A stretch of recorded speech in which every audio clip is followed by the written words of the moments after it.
去你娘的！KO！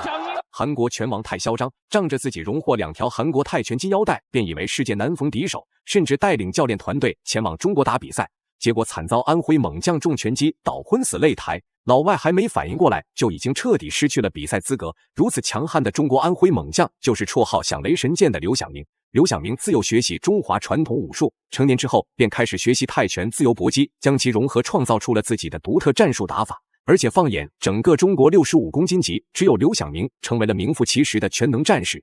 自当刘晓明征战擂台上那一刻，就劝退了无数来华寻衅滋事的外国强将。俗话说树大招风，刘晓明拥有如此高的名气，自然被老外们怀恨在心。身为韩国 KO 之王的双冠王楚京宰决定来华挑战。楚京宰这家伙，别看长相普通，实则打法凶狠毒打。在韩国泰拳领域，楚京宰可是拿下了57战49胜40次 KO 职业战绩。而且楚京宰常常在擂台上以闪电战终结对手为目标，所以韩国拳迷粉丝评价楚京宰是真正的 KO 之王。故此，今天刘晓明将会遭遇职业生涯最强大的对手。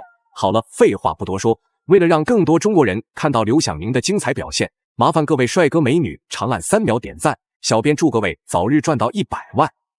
第一回合开始，楚京宰这家伙一上来就对刘晓明展开主动进攻，试图在首回合拿到比分优势，稳固自己的拳坛地位。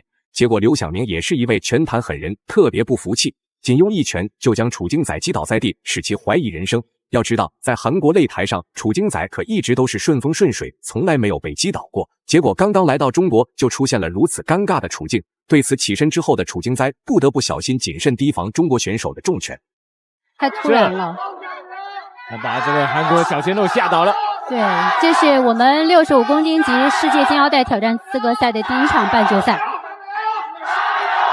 现在已经完全进入这个刘晓明的节奏当中。刘晓明就是后手拳的迎击特别的准。幸好这个我们的韩国选手他恢复的也蛮快的。对。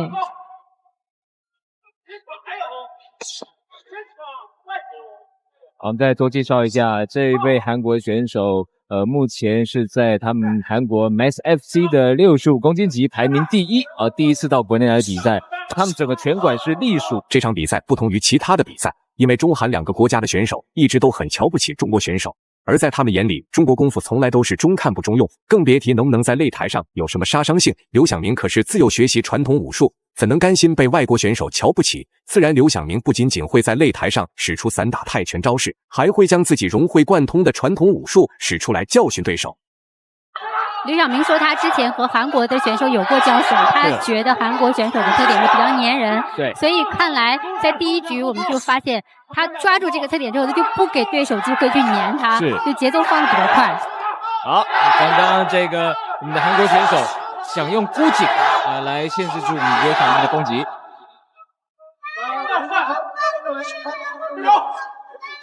好，再话说这个韩国这个20岁的小鲜肉，去年底到日本。虽然楚京宰被誉为韩国 KO 之王，但是其实他其他输掉的比赛也都是因为被 KO 告终，所以楚京宰在擂台上的表现就像一场豪赌，只要打赢，那必定能让自己的职业战绩更上一层楼；反而输掉比赛，则有可能会因为 KO 倒地而送进医院。所以，小编预测今天的比赛不会打满3回合。楚京宰一旦露出防守破绽，那都会迎来毁灭性打击。今天这场比赛呢，刘晓明很有机会再拿下一个 KO 胜。看这趋势有点像哈。是。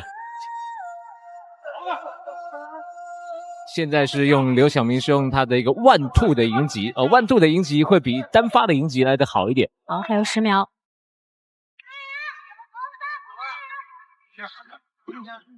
拿一下！现在蓝方楚京宰用腿法来做。比赛来到第2回合，经过1回合的初步试探，刘晓明也不再保留实力，开始减少防守反击，对楚京宰发起主动进攻。毕竟今天台下可是人满为患，大部分是中国拳迷粉丝。刘晓明身为中国人，自然不可能在擂台上被韩国选手压制。正因刘晓明的来回移动，也让楚京宰处于被动局面，不知如何是好。自己最擅长的拼拳换脚，也无法干扰到中国选手的比赛节奏。只要刘晓明继续进行战术打法，也能为自己扩大不少比赛点数。好的防御，这是各位观众可以多练习的。好，我们现在看到的这是今天的第一场半决赛哈，金腰带挑战资格赛的第一场半决赛。目前大家知道65公斤级的世界金腰带在王鹏飞的手中，是按照我们的赛制规则拿到之后，他要接受这个其他选手的挑战。是，那获得这个挑战资格的话，就是要参加我们的这个挑战资格赛。现在在看到刘晓明的拳法的表演赛。因为刘晓明除了1 2之外呢，他也有从相反顺序的先出后手再出前手的一个组合，而且是先出后手再出前手的一个干打，用这样的一个变化让对手会猝不及防。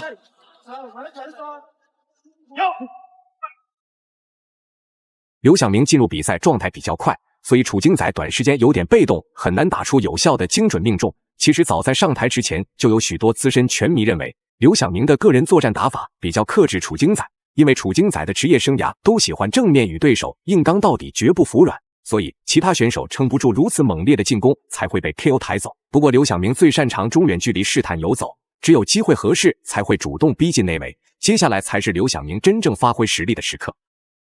一个试探哈，我们看在第2局的时候，其实节奏慢慢的缓了下来一点。对，所以双方也在找寻一些不同方法来试探对方，来进攻对方。对。好，刘晓明的中扫，而刘晓明的中扫，它的弧度非常的小。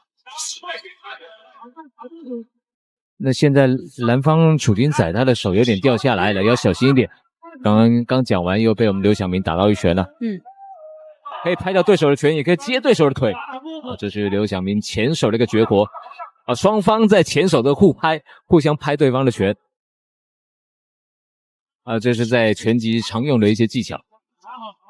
漂亮，又是一个迎击，打了，这么的准，倒了，这个后劲真强，又是一个1 2的迎击，对，然后这个是迟疑了一点，然后最后公布比赛结果，刘晓明实至名归，赢下了比赛最终胜利。大家认为刘晓明本场比赛表现如何呢？欢迎在评论区留言讨论，我们下期再见。